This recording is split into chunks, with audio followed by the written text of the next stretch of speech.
Because they are a lot cheaper, a lot of people tend to gravitate towards last year's flagship phones. I've especially seen that happen with the Galaxy S7. But this phone, the Galaxy A5, is strikingly similar to the S7. So hey, I'm Brian, and can the Galaxy A5 be a better and cheaper S7?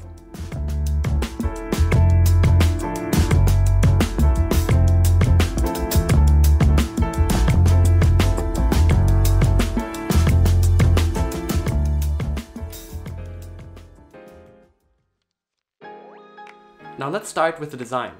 By just looking at it from the front, you probably couldn't tell that this is a Galaxy A5 and not a Galaxy S7. That is because they share the same metal and glass design with a curved glass back, and it looks very good on this phone in this blue color. It is also available in some other colors like pink and gold, but don't worry, there's also a black version available. The only thing that tells you that this is an A5 is the smaller camera lens on the back. Now moving around the metal frame of this phone, at the bottom you have a USB Type-C port, which is actually an upgrade over the Galaxy S7, and it also supports fast charging with an included fast charger in the box. What is also included is a pair of headphones, which you don't usually see with mid-range smartphones. And that does mean that it also features a headphone jack. Now what you don't find at the bottom is a speaker. That is because the speaker has been moved up to the upper right-hand side. I like this placement as it doesn't get covered by your hand when holding the phone in landscape, but it's definitely a weird position. Now moving around to the front, you find Samsung's familiar layout with the fast fingerprint sensor below the screen. And that screen is really beautiful. It's a 5.2-inch Super AMOLED display at Full HD resolution, and it has really punchy colors, just as you would expect from a Super AMOLED display, and it's also reasonably sharp. You really can't tell the difference to a 1440p display like on the Galaxy S7 if you don't look really closely. Now because this is an AMOLED display, the phone also does have always on display, just like on the Galaxy S7 and the Galaxy S8, to show you the time and notifications on the display all the time. It's really cool that this is present on a mid-range phone because you normally don't see those kind of features. And it also makes up for the lack of a notification LED. Now inside the phone you find some pretty solid specs. An Exynos 7880 octa-core CPU, 3GB of RAM and 32GB of internal storage that can of course be expanded via a microSD card. This hardware makes the phone perform really well. It flies through day-to-day tasks and you really don't notice that this is only a mid-range phone. It's really fast. And all of that even with Samsung's own skin on top of Android. This phone runs on Android 7.0, but it should get an update to Android 8 according to Samsung. I just don't know when that is going to happen. Now I'm normally not a big fan of Samsung's Android interface. I prefer stock Android a lot more. But fortunately the tricks from this tutorial also work on this phone. So with Nova Launcher and the built-in theme engine, you can make it look a lot closer to stock Android.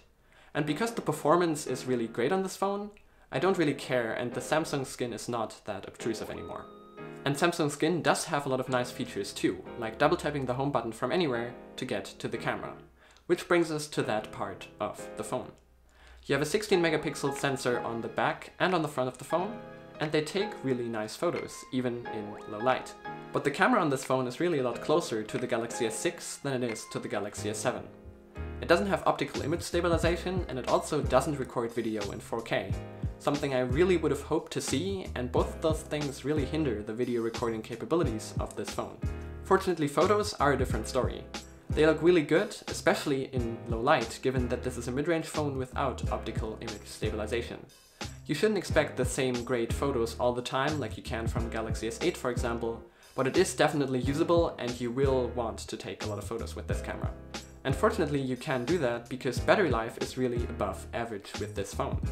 It has the same 3000 mAh battery as the Galaxy S7, but because the display is only 1080p, battery performance is actually better than that phone. With light usage, you can even expect up to 6 hours of screen on time, which should lead to up to 2 days of usage. But if you're a little heavier user, you should get through 1 day, no problem. And all of that battery life is with the always-on display enabled. So now let's get to the conclusion. Is this phone a better Galaxy S7? Well, of course it's a lot cheaper, so it's not better than the Galaxy S7 in a lot of ways. There are some trade-offs here, definitely. The camera is not as great, but performance really holds up, and you even get USB Type-C, which should make this phone more future-proof than the Galaxy S7. I'm genuinely impressed by the performance and the features of this mid-range phone, especially because it's only 250 euros.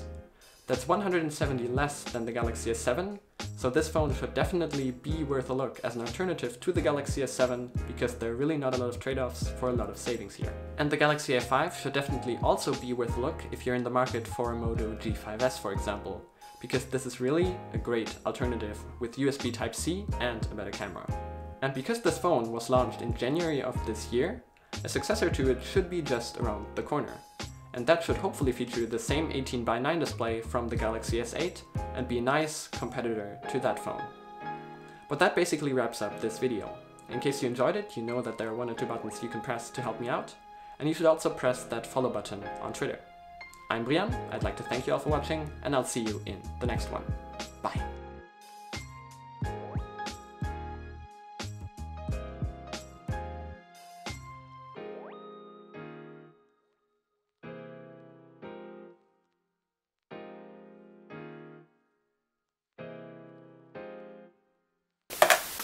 Kaputt.